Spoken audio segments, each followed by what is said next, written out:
Bienvenue à tous, je suis ravie de vous accueillir sur ce podcast qui a pour mission de mettre en avant des héros ordinaires. Les personnes que vous allez entendre ont décidé de se battre chaque instant dans un quotidien bouleversé par une maladie, un accident, un handicap ou une épreuve qui a chamboulé leur vie. Je m'appelle Pauline, je suis sensible depuis toujours aux histoires et parcours de vie atypiques et j'ai décidé qu'il était temps de mettre à profit mon accent chantant pour faire ce que j'aime le plus au monde. Partager et échanger avec des personnes remarquables et inspirantes. J'espère que ces témoignages vous aideront à mieux vivre vos petits et grands pépins. Aujourd'hui, je suis très heureuse de vous retrouver pour cette 4e saison de Pépin Podcast. Au programme, comme d'habitude, un épisode par mois avec un nouvel invité et quotidiennement sur les réseaux sociaux sur le compte Pépin Podcast, vous pouvez y découvrir les coulisses du podcast, mes coups de cœur et des infos capitales à ne surtout pas manquer. Alors si ce n'est pas déjà fait, je vous encourage à nous rejoindre. Et on commence sur les chapeaux de roue avec le témoignage de Clémence Bélanger, une jeune femme pétillante. Journaliste à la radio, elle a dû se battre dès la naissance contre de multiples malformations du visage et des membres à cause de la maladie des brides amniotiques. Elle a raconté son combat dans le livre Né comme ça, que vous pouvez retrouver dans les notes de l'épisode. Lors de notre conversation, je dois vous avouer que l'on est parti un peu dans tous les sens. Nous avons parlé de sa définition de la beauté, du handicap, de son long parcours de reconstruction physique, mais aussi psychologique, de l'acceptation de soi, du regard des autres, de psychologie positive et même de kintsugi. Vous comprendrez plus tard. Mais je n'en dis pas plus, je vous laisse découvrir ma conversation avec Clémence Bélanger. Bonjour Clémence, merci d'avoir accepté mon invitation. J'aime bien commencer mes interviews avec une question qui met mes invités directement dans le bain. Avant de te présenter et d'en savoir un peu plus sur toi, j'aimerais te poser une question que la lecture de ton livre m'a inspirée. J'aimerais savoir quelle est ta définition de la beauté. Oh, ah oui, on y va direct. Bonjour. C'est ça. Alors, pour moi, la beauté, ce serait ce qui vient me toucher, en fait. Émouvoir, ce qu'on vient aimer. En général, quand on aime les gens ou les choses, on les regarde toujours avec des yeux d'amour et on trouve ça beau, en fait. Donc, ouais, que ce soit pour les objets, les lieux, etc.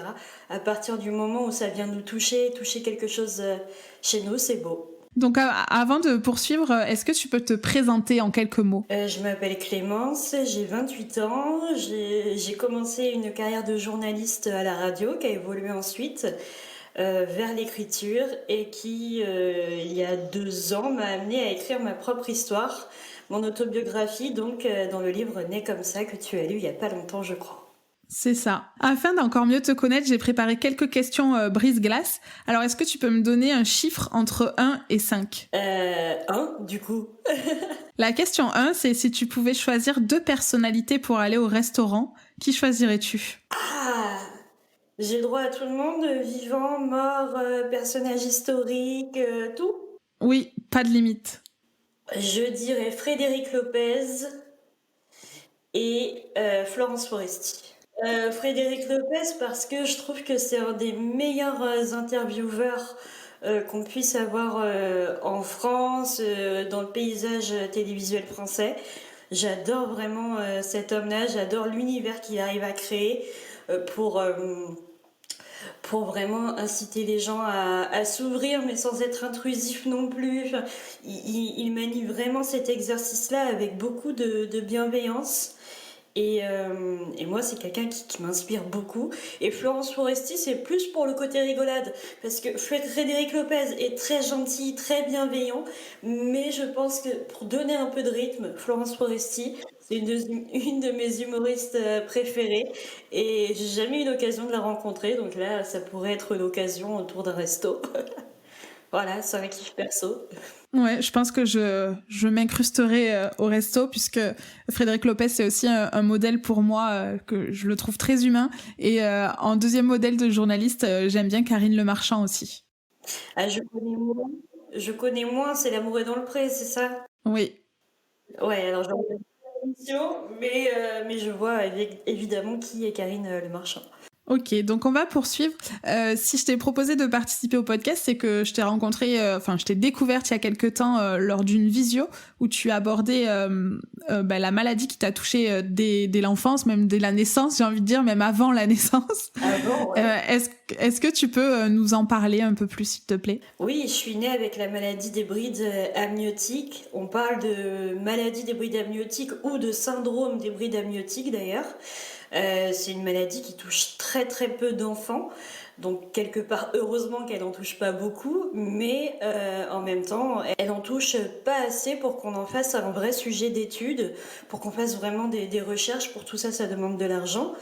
Et donc, c'est une maladie qui vient toucher les fœtus pendant la grossesse et qui les attaque, entre guillemets, par des bandes fibreuses qui viennent se fixer sur les membres.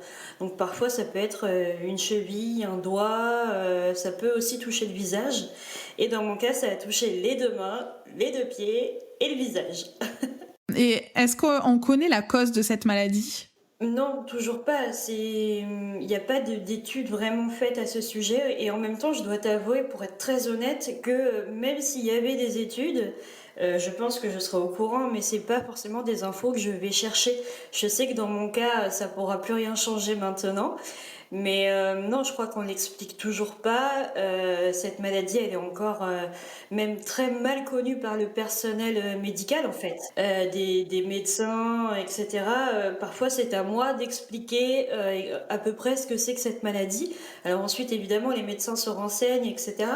Mais il n'y a pas beaucoup d'informations sur cette maladie. Et justement, ce qui paraît fou, c'est que les médecins sont très peu renseignés. Donc, c'est difficile, du coup, de mettre un suivi en place avec ce manque d'informations. D'accord. Et si un jour, éventuellement, tu as des enfants, est-ce que c'est quelque chose qui peut être héréditaire ou pas ? Non, en fait, j'ai pas plus de chance d'avoir un enfant qui a les brides amniotiques que ma mère en avait de me mettre au monde avec les brides amniotiques, en fait. Il n'y a aucun facteur héréditaire, ça par contre, on en est sûr, il n'y a rien de génétique là-dedans, donc c'est plutôt une bonne nouvelle. Donc comme tu l'as dit, ça a touché ton visage, tes deux mains et tes deux pieds. Donc au cours de ta croissance, tu as dû subir 30 opérations pour être celle que tu es aujourd'hui.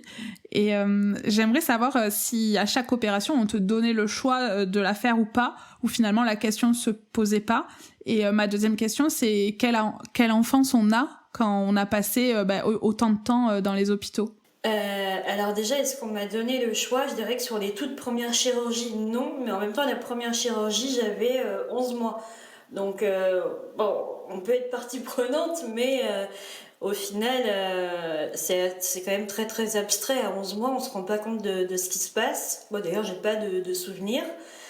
Mais après, c'est vrai que dès que j'en ai eu l'âge, j'avais la chance d'avoir toute une équipe médicale autour de moi qui prenait le temps à chaque fois de m'expliquer les choses. De quoi j'allais être opérée, pourquoi, quel serait le but espéré dans l'opération. Et bon, t'as le choix sans l'avoir, puisque tu sais que tu peux pas avoir le résultat de la chirurgie sans la chirurgie. Donc c'était toujours très ambivalent dans ma tête, mais j'y allais quand même parce que c'était la chose à faire et que j'étais encouragée dans ce sens-là.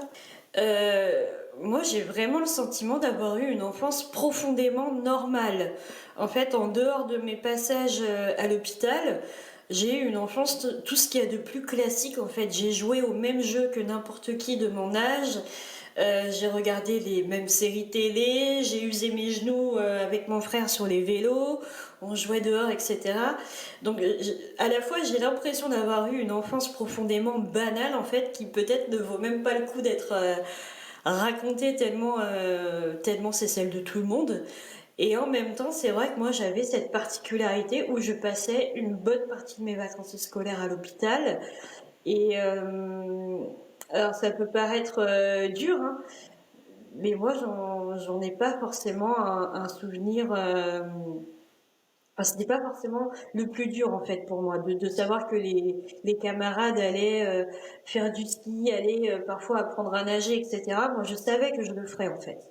J'avais vraiment cette conviction que je le ferai aussi, juste pas au même moment. Donc, c'était OK pour moi. Non, le plus dur, c'était pas de rater ça, c'était plutôt d'avoir à passer par la case bloc opératoire, etc. Et dans les interventions que tu as subies, c'était à chaque fois des interventions fonctionnelles, plutôt esthétiques ou les deux? C'était un peu les deux, en fin de compte. Parce que même l'esthétique devient fonctionnelle quand on est un enfant en pleine croissance. Parfois, les cicatrices, faut les reprendre pour les adapter justement à la croissance, pour les rendre un peu plus esthétiques, mais aussi, bien souvent, il y avait le côté plus souple. Enfin, je sais pas comment le traduire pour le manque d'émoldu, mais en fait, assouplir une cicatrice pour qu'elle devienne un peu moins douloureuse, un peu plus esthétique et qu'elle s'adapte en fait à la croissance d'un enfant. Il y avait très souvent, ouais, c'était ça l'idée. Comment tu as vécu le fait de voir ton visage se transformer au fil des chirurgies?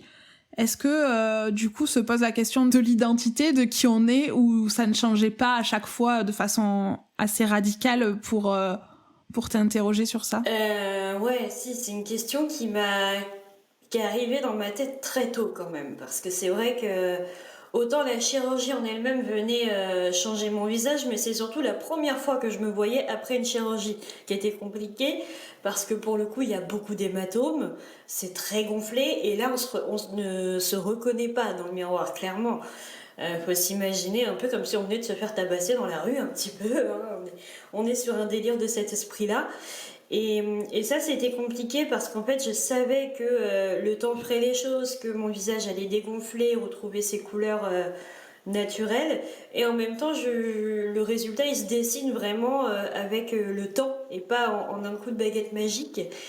Et alors évidemment, la chirurgie venait changer un petit peu mes traits à chaque fois parce que l'idée, c'était quand même de reconstruire mon visage qui avait été abîmé par les brides amniotiques. Donc il a fallu fermer le bec de lièvre, reconstruire le nez, fermer les paupières là où il y avait des soucis. Et ça a été un long exercice et heureusement ça s'est fait par étapes, je dirais. Heureusement, du coup, c'était moins violent. Je me suis pas réveillée avec une tête toute neuve un jour. Mais oui, c'est vrai que du coup, je me voyais tout le temps en mouvement, en plein changement et je connaissais jamais le résultat final, en fait, il s'est construit avec les années. Donc à la fois, c'était frustrant pendant cette période où tu te vois vraiment en chemin, en changement, et tu te dis toujours, mais ça va s'arrêter quand et à quoi je ressemblerai à la fin. Et en même temps, je crois que c'est pas plus mal que ça se fasse vraiment dans la douceur et par étapes. C'est moins violent et on se perd moins. Enfin, je pense qu'on peut aussi péter les plombs complètement en se découvrant avec un nouveau visage. Moi, je me suis construite ou reconstruite petit à petit au fil des chirurgies, là où j'ai pas eu à faire un switch complet, un virage à 180 à un moment donné de ma vie. Est-ce qu'aujourd'hui tu as d'autres interventions de prévues? Non, j'en ai pas de prévu. Déjà 30, je me dis, tu vois, c'est pas mal. C'est pas mal déjà. Donc, alors par contre, je suis pas passée par les interventions un peu classiques. J'ai toujours mon appendice et tout, donc je me dis non, franchement, pas ça. Si je peux m'épargner ça, franchement. Mais donc non, j'en ai pas de prévu aujourd'hui. Mon corps, il est parfaitement fonctionnel, comme tu le disais tout à l'heure. Mes cicatrices ne sont pas douloureuses. Ni physiquement ni psychiquement. En fait, j'ai tellement appris à faire corps avec aussi, que à les accepter et à les aimer que ouais, j'ai pas envie de les gommer, j'ai pas envie de les reprendre. Justement, le travail d'acceptation que j'ai fait, il a été compliqué au début à mettre en place parce que j'étais persuadée que j'avais pas besoin de ça. Mais en même temps, il a fait son œuvre. Aujourd'hui, non, j'ai plus envie d'aller embêter mon corps, entre guillemets, de passer par la case chirurgie, etc. Je suis très bien comme je suis. Et s'il devait y en avoir à partir de maintenant, ce serait plus pour un souci qui viendrait vraiment gêner une fonction, tu vois. Ce serait vraiment du fonctionnel, mais il faudrait que ce soit vraiment quelque chose de pesant dans le quotidien. Mais pour le moment, tout va bien. Donc je profite en fait d'une vie loin des hôpitaux. C'est un peu nouveau pour moi. Enfin nouveau depuis quelques années, mais on s'y fait vite hein, à cette vie loin des hôpitaux. Oui, la dernière intervention, elle était quand? C'était en 2018. Et est-ce que tu as déjà eu peur, j'imagine peut-être à chaque fois, que l'intervention, d'être déçu du résultat après. En fait, de te trouver peut-être mieux ou au niveau fonctionnel aussi, que c'était mieux avant et d'être déçu du résultat. Ça, je te dirais qu'être déçu du résultat au niveau fonctionnel, ça le fait après chaque chirurgie. Parce que justement, on est tellement en phase de cicatrisation, la chirurgie vient d'avoir lieu, donc on est très fatigué. Et en général, le résultat, on le voit pas tout de suite. Au contraire, c'est plutôt de l'inconfort, le temps du rétablissement. Mais la peur du résultat, oui et non. En fait, j'ai jamais eu peur de me réveiller en me disant oh là là, mais qu'est-ce qu'ils ont fait, c'est moche et tout. Mais la peur du résultat, plutôt au sens où j'avais peur que parfois certaines greffes ne fonctionnent pas. C'est toujours un risque avec la greffe et ça, on me l'a jamais caché, même quand j'étais petite. En fait, une greffe, oui, il y a une chance pour que ça fonctionne, une autre pour que ça ne fonctionne pas. Et on ne peut pas choisir à l'avance le résultat, on peut seulement mettre toutes les chances de notre côté. Mais je dirais que ce qui a changé la donne pour moi, c'était que j'avais vraiment une confiance absolue en mon chirurgien, mais aussi toute l'équipe qui l'entoure et qui m'a entourée avant, pendant et après les chirurgies.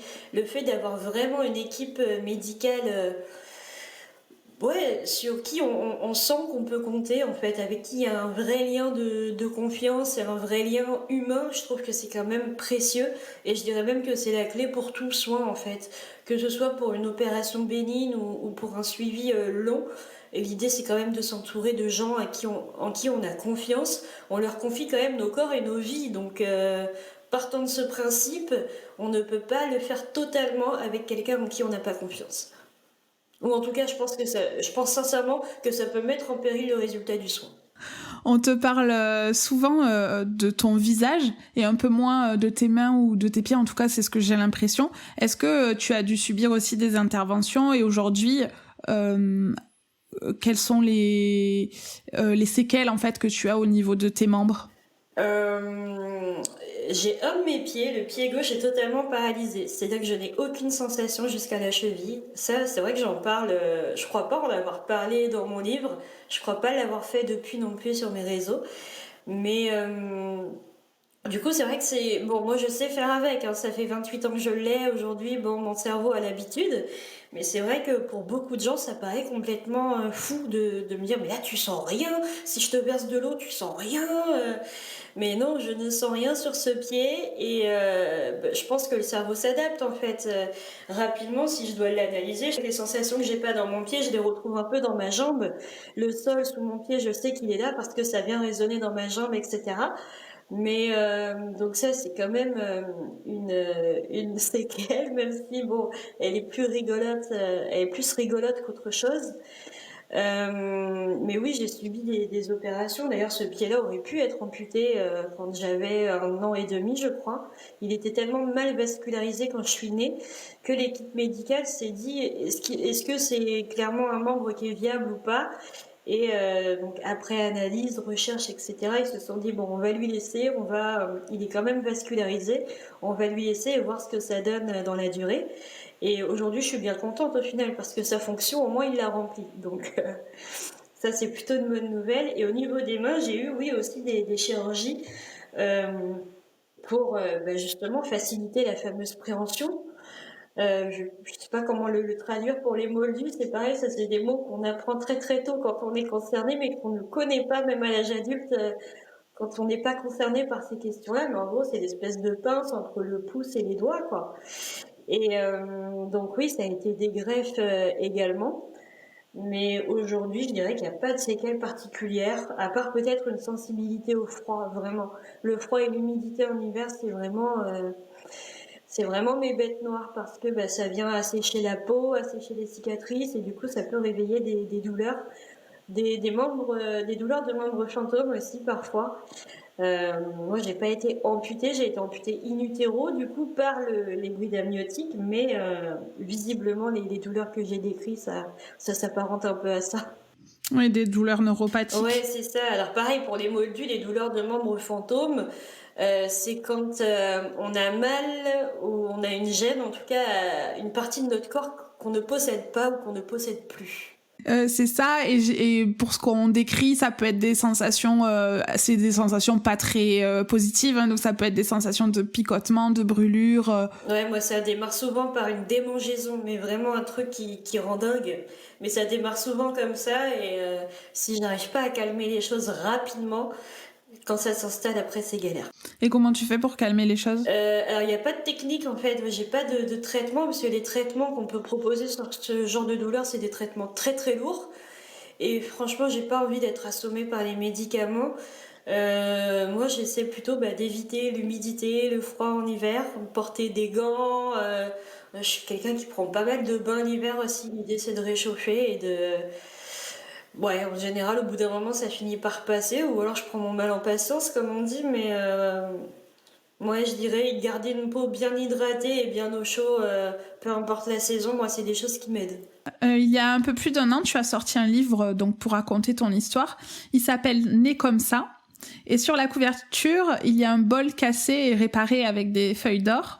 Est-ce que tu peux m'expliquer le choix de cette image? Ouais, c'est rigolo, parce qu'en fait, cette couverture, elle aurait jamais dû être comme ça à la base.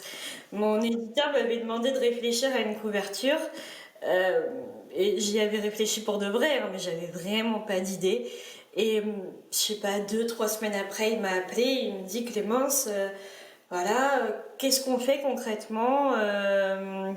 Quelles idées tu as? Qu'est-ce qu'on peut mettre en place? Est-ce que tu y as réfléchi sérieusement? Et là, je m'entends lui dire oui, oui, oui, j'ai réfléchi, oui, j'ai une idée. Et là, je me dis, oh, mais en vrai, t'as pas d'idée à lui proposer, t'as rien de concret. Et du coup, là, je suis vraiment partie en mode improvisation totale. Et je lui ai dit oui, oui. Est-ce que vous connaissez la philosophie du Kintsugi? Alors, je sais toujours pas le prononcer pour de vrai, mais je crois que c'est ça, le Kintsugi. Alors, il me dit pas du tout. Et du coup, je lui parle de cette philosophie japonaise, symbole de résilience, qui consiste à réparer de la vaisselle cassée. Alors, le plus souvent, c'est de la vaisselle. Parfois, c'est des vases, etc. Et je lui dis, voilà, on le répare avec des feuilles d'or. Et le résultat, c'est juste un objet qui est, moi, je trouve personnellement sublime. C'est beau. Et en plus, voilà, il y a un vrai symbole qui, je trouve, correspond bien au livre. Et à la base, je lui dis, j'aimerais du coup adapter cette philosophie, mais sur mon visage. Donc j'ai appelé un pote photographe, j'ai appelé une amie qui se débrouille plutôt bien en peinture, et je leur ai dit, les gars, on fait une séance photo à la maison, et on essaie du coup de me reproduire l'effet Kintsugi sur le visage. Donc c'est des photos que moi j'ai utilisées sur mes réseaux sociaux par la suite, parce que mon éditeur m'a dit, ouais, top l'idée, mais on va rester sur le bol quand même, parce que c'est plus simple. Donc voilà, ça a donné des bonnes photos, mais que j'ai gardées pour mes réseaux. J'ai pas été au bout de mon idée, mais en tout cas, je trouve que toute la symbolique est là. On a gardé la philosophie du Kintsugi pour la couverture, parce que tout le symbole était là. Et j'ai mis mon visage un peu petit en dessous. On est resté sobre en fait. Ok, t'as été censurée en fait. Un petit peu quand même, hein. Oui, en effet, je suis allée voir la symbolique. Je ne sais pas le prononcer non plus. J'ai écouté des vidéos pour essayer d'apprendre à le prononcer. Mais en fait, les vidéos étaient en japonais, je crois. Et je n'arrivais pas à détecter le mot dans les phrases. Donc, voilà, je t'avoue, j'ai vraiment mené une enquête sur la prononciation du mot. Donc, on va dire kintsugi, hein, voilà. Et ce que j'ai retenu, c'est le fait que quand un objet est cassé, on ne cherche pas du tout à cacher les imperfections. Au contraire, on vient les mettre en valeur pour sublimer l'objet. Donc c'est vraiment une image que j'ai adorée, et je trouve que tu as très bien trouvé l'idée. Donc bravo pour ça. Pour le coup, t'en es témoin. J'ai pas fait exprès, ou alors j'ai juste eu l'idée de génie au bon moment. J'en sais rien. J'aime bien me raconter que j'ai eu une idée de génie au bon moment, pile au bon moment. Et c'est vraiment l'idée du podcast aussi, de faire de sa différence une force en fait. Ben, c'est ça, en fait. Je trouvais que la symbolique était trop belle pour ne pas l'utiliser. Et même aujourd'hui, dans la déco que j'ai à la maison, dans mon bureau, j'ai des objets un peu comme ça que j'ai essayé de recoller, de, dont j'ai essayé vraiment de raconter l'histoire aussi au travers de leur fêlure. Et au-delà du bel objet et de la jolie symbolique, voilà, ça fait une belle déco. Moi, j'aime beaucoup. Dans ton livre, tu dis que pendant des années, tu ne parlais jamais de ton handicap, que c'était pas un sujet. Enfin, en tout cas, tu l'exprimais pas. Quel a été le déclic pour commencer à en parler ? Déjà, dis-toi que quand j'étais enfant, alors, je sais plus exactement jusqu'à quel âge, mais j'avais la certitude que si j'en parlais, ça allait se voir. Donc tu comprends un peu déjà le décalage qu'il y avait dans ma tête. Je pensais que ça ne se voyait pas tant que j'en parlais pas. Enfin, c'est quand même assez fou, alors qu'en vrai, bon ben oui, j'ai des cicatrices plein le visage, j'ai quand même des doigts amputés, donc ça se voit un peu, quoi.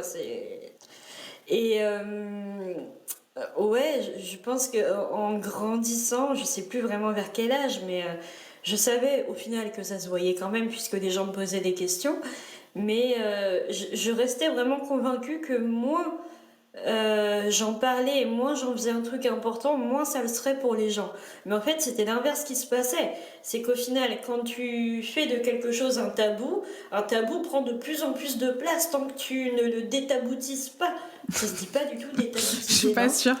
Détaboutiser, voilà. Ben, du coup, pour détaboutiser, il faut en parler. Eh ben, voilà.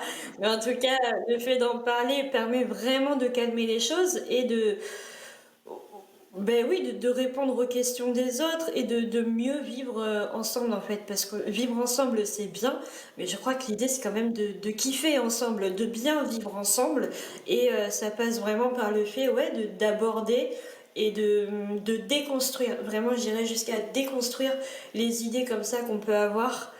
Voilà, faut arriver à les démonter pièce par pièce et ça passe par beaucoup de discours.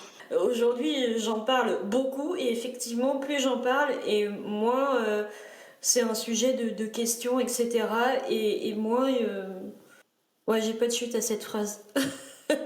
Oui, tu reprends un peu le contrôle de tout ça finalement.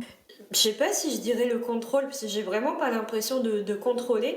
Je sais aujourd'hui que ma différence, elle fait partie de moi, mais elle ne me définit pas. Et c'est clairement la peur que j'avais avant. J'avais peur qu'on me parlait, ça fasse de moi, ouais, la nana qui a des malformations, auxquelles on va accoler le nom de famille limite bride amniotique. Non, moi j'avais envie de rester Clémence Bélanger et j'avais vraiment cette peur-là que si j'en parle ou si j'en parle trop ou pas de la bonne façon, ça vienne me définir. Alors qu'aujourd'hui, je sais que j'existe pour tout un tas de raisons et ça ne me définit pas. En tout cas, je le vois aussi, même quand j'en parle autour de moi avec les réseaux sociaux et tout, je sais qu'on ne vient pas s'abonner à mon compte pour ça non plus, tu vois. Donc... on vient pour le discours et la bonne humeur, à la limite. Et ça me va bien. Bon, en tout cas, ton discours d'aujourd'hui, c'est le résultat de beaucoup d'années de réflexion et de travail sur toi. Et si on doit parler quand même un petit peu du négatif, même si c'est pas forcément négatif, à 21 ans, tu as fait un burn-out, un trop-plein de tout, car tu avais serré les dents depuis le début, sans rien dire. Est-ce qu'il y a eu un élément déclencheur de ce mal-être ? Mais surtout, qu'est-ce qui t'a aidé à en sortir ? Un élément déclencheur, je dirais que c'était tellement un tout que la nuit blanche de trop, enfin, tout aurait pu être déclencheur en fait. Au point où j'en étais, tout aurait pu être la goutte d'eau, tu sais, qui fait vraiment casser le vase et qu'on recolle après avec de la colle d'or. Mais... le déclencheur, ça a été quand même cette 30e chirurgie qui devait arriver et qui s'annonçait particulièrement complexe. Il y avait une greffe, elle était vraiment pas garantie sur des tissus très cicatriciels. Ça me demandait quand même de prévoir 2 à 3 mois de convalescence. Là où moi, à 21 ans, j'avais qu'une envie après 3 ans de fac, c'était de mettre les pieds dans l'univers de la vie professionnelle en fait. Moi, je faisais mes premiers pas, j'avais des envies de faire une carrière dans la radio, c'est des métiers où bon, faut quand même s'investir dans ces carrières-là, tu vois. Et moi, j'étais vraiment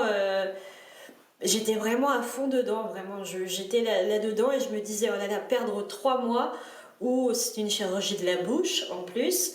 Donc je me disais, clairement, ça va nécessiter convalescence, mais aussi beaucoup de travail de diction, etc., pour essayer de retrouver toute cette mécanique de la radio qui fait qu'on a une voix, une diction, etc. Et en fait, concilier les deux, j'avais le sentiment que ce serait clairement pas possible et que ça m'obligeait à faire un choix. Et pour la première fois de ma vie, je me suis dit clairement, ma carrière devra passer après. Et ça, c'était un choix qui était vraiment difficile pour moi, vraiment de faire passer ma santé en premier. C'était clairement, ouais, j'étais pleine de rancœur. J'aurais voulu ne pas avoir à faire ce genre de choix en fait. Et ouais, clairement, j'ai pété les plombs 2 mois avant cette chirurgie, je crois. Et ce qui m'a aidé ensuite, bah, je dirais que c'était déjà d'accepter tout simplement que j'allais pas bien en fait. Déjà, c'est le premier pas. Comprendre qu'il y a un problème et aller s'y confronter, c'est déjà salvateur, là où avant j'avais clairement tendance à jouer l'autruche.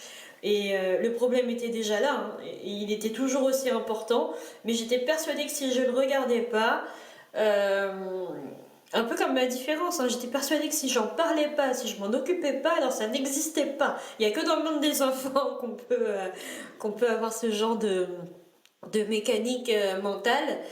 Euh, mais en fait, oui, je crois que quand il y a des choses comme ça demande beaucoup de courage de s'y confronter, mais c'est aussi le premier pas pour mettre en place des petits pas, mais qui mènent du bon côté, parce que ça nous mène quand même vers un allègement, je pense, et ouais, un allègement, un apaisement général où clairement j'ai fait la plus belle des rencontres en me rencontrant pour de vrai. Mais ça passait quand même par dépasser ce voile qui me faisait peur. Et est-ce que du coup tu as fait un suivi psychologique à ce moment-là? Qu'est-ce que tu as mis en place concrètement pour aller mieux? Alors le suivi psy, on m'en a parlé, mais j'y étais vraiment pas prête. Vraiment, c'est quelque chose que j'ai refusé. Aujourd'hui, franchement, je n'aurais pas du tout la même démarche. Mais à ce moment-là, j'étais beaucoup trop fière, j'avais trop d'ego, trop d'idées reçues aussi sur les psys. Ce qui, clairement, voilà, ça aurait pu être une solution. Mais c'est quelque chose que j'ai fait après la démarche d'aller voir une psy, bien après. Mais à ce moment-là, en tout cas, ça aurait été plutôt cool que j'y aille. Mais j'ai choisi une autre voie, j'ai voulu me débrouiller toute seule. Donc j'avais un traitement de mon médecin avec des anxiolytiques qui me permettaient vraiment de m'assommer pour dormir la nuit. Et ben, ce qui m'a aussi beaucoup aidé, c'est quand enfin la chirurgie est arrivée aussi. Du coup, j'étais libérée de cette peur-là, parce que passer au bloc, même à cet âge-là, c'était encore très très compliqué. Passer au bloc, c'est toujours une peur qui ravive, mais tous les souvenirs d'enfance, etc. Donc forcément, une fois l'étape passée, je voyais plus du tout les choses de la même manière.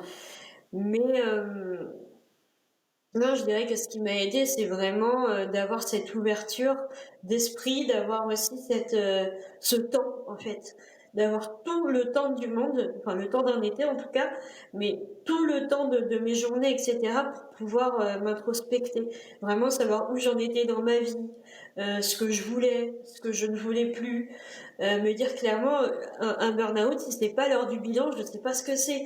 Clairement, on va faire une bonne mise à jour de Clémence. La 2.0, elle ne fera pas les mêmes erreurs.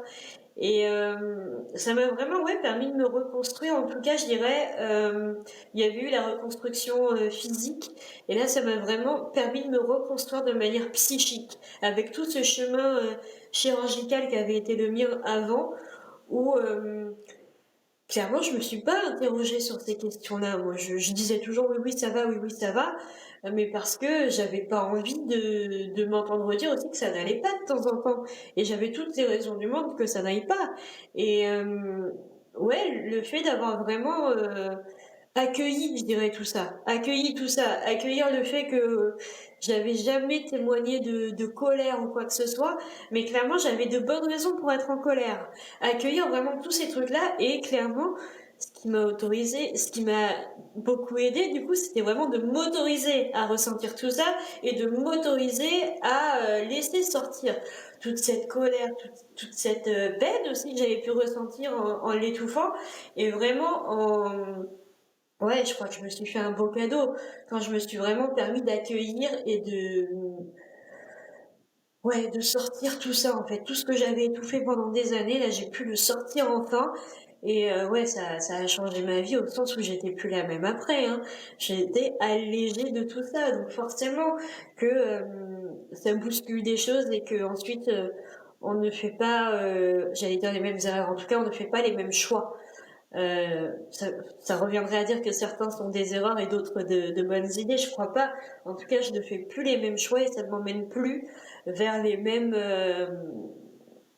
ressentis, émotions, etc. J'imagine que le regard des autres n'a pas toujours été simple. Comment tu le vis aujourd'hui? Eh ben, je te dirais qu'aujourd'hui, je le vois presque plus, en fait. Mais vraiment, c'est pas qu'il n'existe plus, c'est que je pense aussi que ma posture à moi vis-à-vis de ma différence, elle a beaucoup changé. En fait, avant, par exemple, si j'étais dans un contexte où je me sentais un peu en insécurité, tu vois, avec des gens que je ne connais pas, des choses comme ça, j'avais tendance encore, malgré tout le chemin que j'avais fait avant mon burn-out et tout, j'avais encore cette tendance à cacher mes mains, à essayer d'être très maquillée pour essayer de cacher un petit peu les cicatrices, des choses comme ça. Mais en tout cas, essayer de... Bon, la différence, elle est là, mais en essayant de la gommer un petit peu, tu vois. Mais du coup, bon, ben, si on se fixe sur un de nos complexes, quelqu'un qui se balade toute la journée en se disant j'ai des kilos en trop, j'ai des kilos en trop, ça va se voir, ça va se voir. Alors plus tu te racontes ça, plus inconsciemment, même ta posture corporelle va s'aménager autour de ce complexe-là, et plus du coup le regard des gens va se fixer aussi sur ce même endroit. Aujourd'hui, j'ai pas le même rapport, ma posture elle a vraiment changé. Là, par exemple, tu vois, on est en visio avec toi que je ne connais pas ou très très peu. Je suis à peine maquillée. J'ai pas envie de cacher de quoi que ce soit. Aujourd'hui, c'est quelque chose que je fais, pas quotidiennement, mais que je fais régulièrement, de sortir sans maquillage, etc. Je ressens plus le besoin de me cacher puisque je me dis que tout est ok en fait, dans mon corps, etc. Tout est ok. Y a rien à cacher, il n'y a rien à camoufler ou à transformer, tout est ok. Et en fait, c'est moi qui joue. Avec est-ce que je me maquille ou pas, c'est des artifices et j'ai pas envie de me dire ah non, non, non, je veux rester nature peinture, donc pas d'artifice, ou au contraire, de me dire je vais aller vers les artifices, mais du coup, je ne serai pas naturelle. Aujourd'hui, j'enfile la peau qui me plaît, clairement, donc la mienne tous les matins, mais. Euh, Bah oui, artifice ou pas, etc. Au final, on a le droit de tout être. On ne rentre pas dans une case, en fait. Tu choisis tes étiquettes de manière quotidienne et c'est ok aussi, en fait. Ça passe par beaucoup d'autorisation. Ça peut paraître très perché ce que je dis, mais je dirais que pour moi, c'est vraiment ce qui a fait toute la différence. Et aujourd'hui, je dirais que si par exemple, tu me dis, mais attends, là, t'es pas maquillée et tout, tu me mets dans une position d'inconfort, oui, peut-être qu'on va s'attarder un peu plus sur moi, mais vraiment, le regard des gens, il s'arrête là où s'arrête le nôtre, hein. Justement, sur le sujet de l'acceptation, je vais te lire un passage de ton livre que j'aime beaucoup et te poser une question juste après. Dans ton livre, tu as dit « Je crois que c'est ça, s'accepter. Ça transcende le handicap. Ce n'est pas plus compliqué en fait. Il suffit d'être soi-même, sans se regarder être, sans essayer de paraître ou tenter de devenir. Être soi-même, vivre, se délester du reste. C'est tout, c'est beau et c'est suffisant. » Donc ma question, c'est qu'est-ce que tu te dis aujourd'hui quand tu te regardes dans le miroir et comment te sens-tu dans ton corps? Qu'est-ce que je me dis aujourd'hui quand je me regarde dans le miroir? Ben, en tout cas, ce qui a beaucoup changé dans ma posture, c'est qu'avant, j'étais dans un contrôle quelque part. Est-ce que ça c'est ok? Est-ce que le maquillage par exemple, ah ben, ça coulait un peu? Est-ce que, tu vois, j'étais vraiment dans une vérification permanente de mon reflet. Et bah, du coup, ça te demande une énergie de dingue. Enfin, moi, j'ai vraiment vécu les deux côtés. Et être tout le temps en train de se vérifier, c'est vraiment très énergivore. Et j'ai essayé l'autre versant, c'est-à-dire je ne me flique plus, clairement, je ne vais pas devenir mon propre flic, je me laisse vivre et on va voir ce que ça donne. Et c'est vraiment d'avoir testé les deux versants. Je me suis dit, il faut vraiment lâcher le contrôle, ça sert à rien de se regarder être en permanence. Ça sert à rien. C'est juste fatigant. C'est en plus un espace dans lequel on vient tout le temps se dire, bah là, là c'était pas bien, là c'était pas assez, là je suis pas ceci, là je suis pas cela. Et être tout le temps en train de se fliquer, moi c'est quelque chose que j'ai fait pendant des années, je me rendais pas compte, hein. Je me rendais vraiment pas compte de tout ce que ça venait générer. Mais c'est accepter, ouais, je crois que c'est ça, c'est arrêter de vouloir à tout prix avoir l'air d'eux, il suffit d'être en fait. Et on a l'air de ce qu'on est. Et la plupart du temps, c'est carrément ok du moment qu'on est ok nous avec nous-mêmes. Ça sert à rien de vouloir devenir les autres. Euh, je crois que c'était Oscar Wilde qui disait ne cherchez pas à être les autres, en gros, ils sont déjà pris. Alors il le disait mieux que ça, hein, dans la citation, mais il avait raison. Euh, je crois qu'il faut déjà s'incarner dans tout ce qu'on est, et ça, c'est beau en fait. Ça, c'est beau, ça, c'est inspirant, et ça, ça rend vivant, ça rend heureux, et ouais, arrêter les espaces de contrôle en fait de soi-même. On n'a pas besoin de se contrôler, on a besoin de vivre. Et vraiment changer cette posture-là, elle a été mais d'une magie incroyable, vraiment. Et est-ce que selon toi, aujourd'hui, le handicap, il t'apporte un truc en plus, tu dirais ?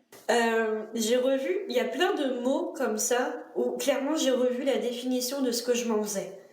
Et le handicap, pour moi, dans ma tête avant, tu vois, il avait une connotation très négative. Parce que parfois la société te renvoie à ce truc négatif, voilà. Tu sais, moi j'ai vu plusieurs fois, et si je m'en souviens, c'est parce que c'est venu me toucher dans un truc qui était souffrant. C'est parfois, j'ai vu des gens regarder leurs potes un peu empotés, tu vois, il y a une espèce d'handicapé. Enfin.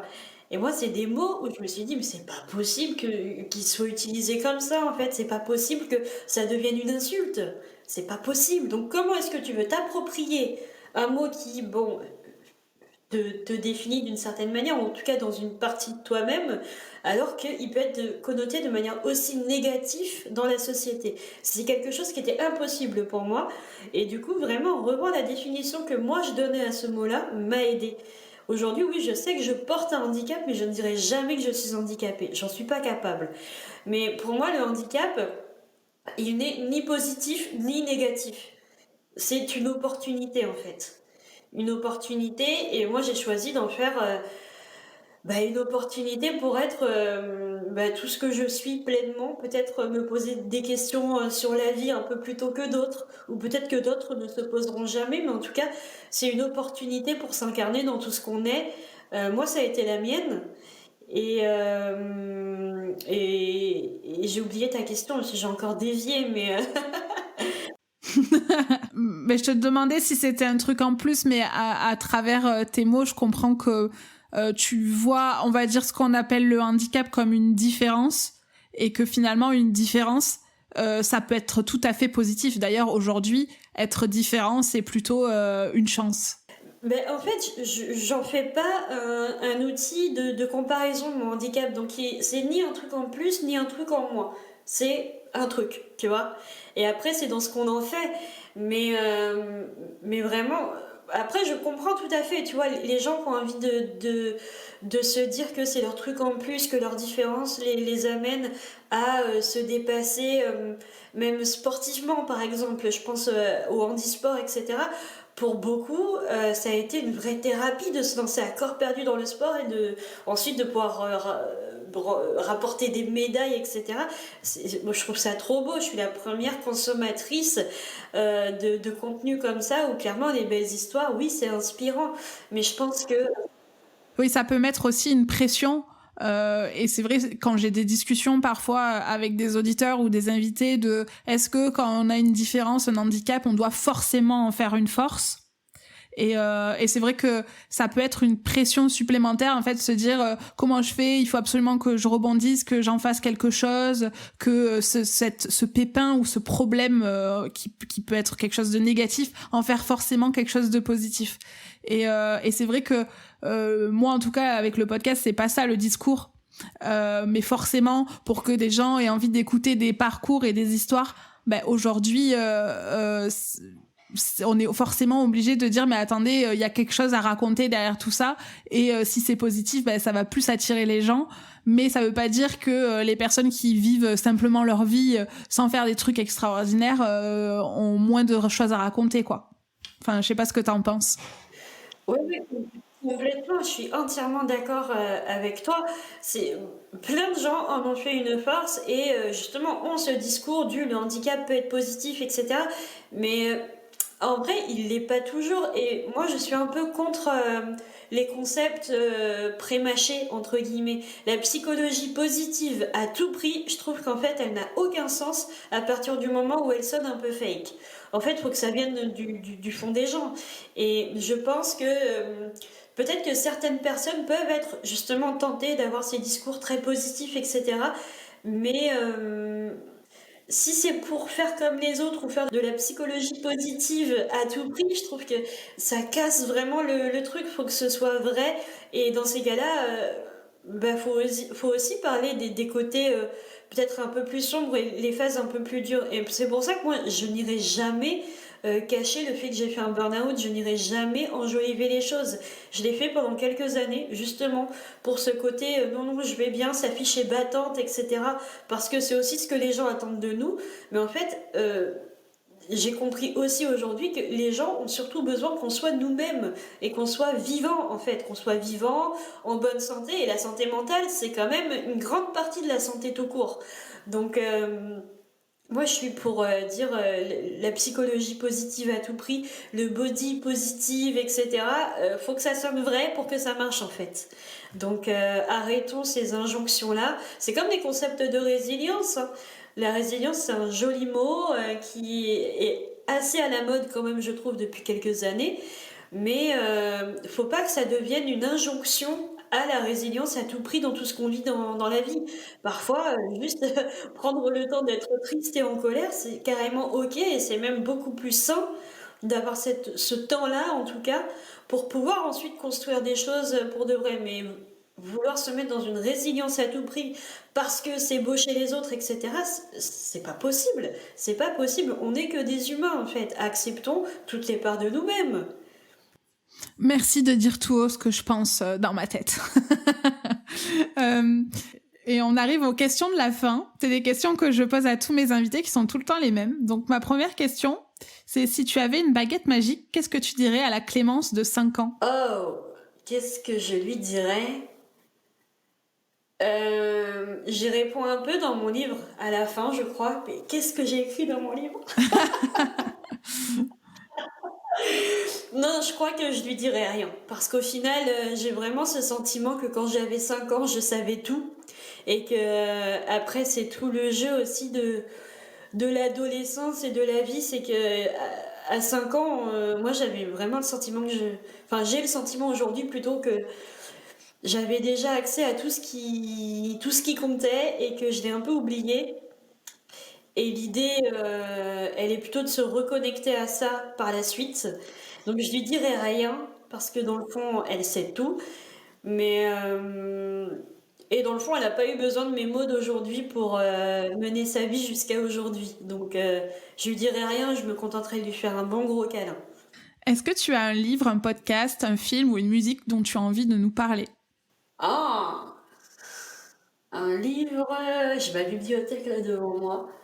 Pas le mien, on est d'accord. Après, évidemment, je mettrai dans les notes de l'épisode le lien vers ton livre et aussi le lien vers ton compte Instagram si les gens veulent voir la couverture du livre qui a été censuré. Toi, tu sais vendre mon compte Instagram. Impeccable. Un livre, tiens, ouais, qui reprend vraiment tous les concepts qu'on a évoqués aujourd'hui et qui va même plus loin. Ce serait C'est décidé, je m'épouse de Nathalie Lefebvre. Et vraiment, ce livre-là, c'est une ode à l'acceptation de soi, à l'amour de soi et à s'émanciper un petit peu de tous les discours qu'on a trop vus, trop entendus. Et voilà, c'est une invitation à être pleinement soi. Et c'est ma recommandation pour l'été. Ok, j'irai voir ça de plus près, merci. Est-ce que tu as une citation ou un mantra qui te motive au quotidien? Pas vraiment. Je te dirais plutôt que ce qui va me... Parce que l'idée d'une citation ou d'un mantra, c'est plutôt d'aller chercher la motivation peut-être, ou des choses un peu comme ça, quelque chose qui va nous calmer, nous apaiser quand on est plutôt en position d'inconfort. Moi, je dirais plutôt que j'essaie de visualiser des choses que j'ai envie de vivre, des objectifs, tu vois, pro, perso, etc. Ça passe plutôt. Moi, je suis quelqu'un de très visuel. Et ça passe plutôt par des visualisations, des choses comme ça, mais pas de mantra. Pour une fois, c'est pas les mots qui me servent. Après, j'ai remarqué que tu avais quand même une relation particulière avec la musique. Avant chaque chapitre de ton livre, tu as mis un court passage d'une musique à chaque fois C'est vrai. en lien avec le chapitre. Mais c'est pour ça que là, tu me demandais aussi une chanson. Pour moi, c'est impossible de choisir. En fait, il y a trop de choses que j'aime et qui me touchent. Donc, je peux te conseiller des playlists à la limite. Des playlists, j'en fais pour tout et n'importe quoi dans la vie. Et j'ai des playlists pour prendre mon bain, j'ai des playlists pour le matin, j'ai des playlists pour aller me balader, j'ai des playlists pour tout et n'importe quoi. Et ouais, vraiment, l'idée, c'est à chaque fois, je vais chercher ce dont j'ai besoin, que ce soit comme rythme, comme mots, et les adapter à chaque fois aux besoins de l'instant. Et le répertoire musical est suffisamment riche pour qu'il n'y ait pas une seule humeur qui n'ait pas déjà été mise en mots et en musique. Est-ce qu'il y a un sujet dont on n'a pas parlé et que tu aimerais aborder ? Je crois qu'on a été quand même assez complète, hein. Je suis bavarde, alors on peut continuer des heures si tu veux, mais non, je crois qu'on est bien. De quoi es-tu le plus fier aujourd'hui ? D'aller continuellement dans les endroits où on ne m'attend pas. Je crois que ça reste quand même une fierté assez durable que j'ai quand même depuis très longtemps. Moi j'ai une passion pour les portes avec l'inscription interdit au public ou tu sais accès réservé, des choses comme ça. Et très très tôt, même dans l'enfance et tout, je me suis dit je veux être le genre de personne qui va dans ces endroits-là à chaque fois. Même si c'est des toilettes privées, je veux me dire je suis quelqu'un qui peut passer cette porte. Aller dans les endroits en tout cas où ouais où tout le monde ne va pas, c'est ouais, je le vois comme une vraie richesse, une vraie chance, une vraie fierté. Ouais, elle est au-delà des limites, ça te challenge. Ouais, c'est ça, l'idée de défi permanent, j'en parle beaucoup dans mon livre et je suis comme ça en fait. J'ai besoin de défis permanents et ouais, ça me rend fière de me dire que je réussis pas forcément tous les défis que je me fixe, mais j'ai quand même deux, trois belles réussites à mon actif. Né comme ça, le livre, je suis fière. Je suis fière parce que c'était pas gagné au début. Je connaissais personne dans le monde de l'édition. Se lancer dans l'écriture d'un livre, tout le monde peut le faire, mais aller au bout, tout le monde n'y va pas. Donc, je suis fière aussi de ça. Tu as de quoi, tu as de quoi. Qu'est-ce que tu as envie que l'on retienne de ton témoignage ? Ça va paraître bateau, mais en tout cas, ce que j'ai envie qu'on retienne, c'est ce qui est venu toucher chacun, qui l'aurait écouté en fait. J'espère avoir su toucher les gens. Peu importe de quelle manière, sur quels propos, etc. En fait, j'aime bien me dire que j'attrape les gens. J'ai des touches comme ça. Ouais, ça veut dire que on est dans le vrai en fait. Quand on est authentique, on arrive spontanément à toucher les gens. Et moi, j'aime bien. Il y a un lien d'intimité après qui se crée et j'aime bien. Et dernière question, qu'est-ce que l'on peut te souhaiter pour l'avenir ? Pour l'avenir, ce qu'on peut me souhaiter, la santé tous les jours, parce que c'est quand même le socle sur lequel on peut bâtir des actions, des projets, etc. S'il n'y a pas ça, il n'y a rien. De continuer à m'éclater dans l'écriture et dans tous les projets artistiques que je mène. Et puis d'aller toujours un peu plus à la rencontre des gens. C'est quelque chose moi qui me nourrit beaucoup. Donc de rencontrer toujours plus de monde et de passer toujours plus de moments conviviaux et intimes comme celui qu'on vient de partager, tu vois. Mais merci beaucoup Clémence d'avoir répondu à toutes mes questions. Et je trouve que, enfin, en lisant ton livre et avec les échanges qu'on a eus pour préparer ce podcast, je trouve qu'on a certains points communs. Donc je suis ravie d'avoir fait cette rencontre. Et je te souhaite le meilleur pour l'avenir et je te souhaite de garder cette énergie, ce dynamisme et voilà, et ton sourire qui te caractérise. Voilà. Donc merci beaucoup. Merci à toi, merci vraiment pour l'invitation. J'ai passé un très très bon moment, moi aussi, et j'espère avoir l'occasion de faire des mises à jour avec toi de Pépin, parce qu'en soi, la vie, Elle peut bouger tellement vite qu'on peut toujours avoir des choses à raconter. Et voilà, merci pour l'invitation. Bah oui, peut-être que dans quelques mois ou quelques années, on pourra animer une émission radio avec Frédéric Lopez. Est-ce que ça serait pas un rêve, ça? Non, le vrai rêve, c'est d'aller dans sa maison de campagne, là. Ah, j'adorerais être interviewée par Frédéric Lopez. Ça doit ressembler un peu à une psychanalyse, tu vois. Mais j'adorerais vraiment rencontrer cet homme-là, dîner avec lui au restaurant, mais aussi être interviewée par lui et regarder le résultat. Ça doit être dingue. Un dimanche à la campagne, toutes les deux avec Frédéric. Oui, alors toi, t'as plus de chances, à mon avis, d'être invitée parce que moi, j'ai encore du boulot. Il faudrait que j'écrive un livre, que je devienne une star avant qu'il ait envie de m'inviter. Du coup, c'est pour ça que animer une émission, je me suis dit c'était peut-être plus probable. Mais bon, t'as raison, les rêves, c'est fait pour rêver, quoi. Donc... C'est ça. C'est fait pour nous donner des objectifs le matin pour quitter notre lit. C'est ça. Bon, allez, je te libère. Et voilà, cet épisode est déjà terminé. Merci à Clémence pour sa confiance et merci à vous pour vos écoutes. Je vous donne rendez-vous dans les notes de l'épisode pour prendre contact avec Clémence ou en savoir plus sur son livre. Sinon, je vous attends sur le compte Instagram Pépin Podcast pour avoir vos retours ou vos suggestions. Une dernière chose, si vous avez aimé cet épisode et que vous souhaitez me soutenir, n'hésitez pas à laisser un avis sur Apple Podcast ou Spotify ou à en parler autour de vous. Cela m'aidera beaucoup à faire connaître Pépin Podcast. Merci et à très vite pour un prochain épisode. Donc dans le livre, tu as dit, je crois que c'est ça... Je vais pas y arriver. C'est plus facile à lire qu'à dire. Du coup...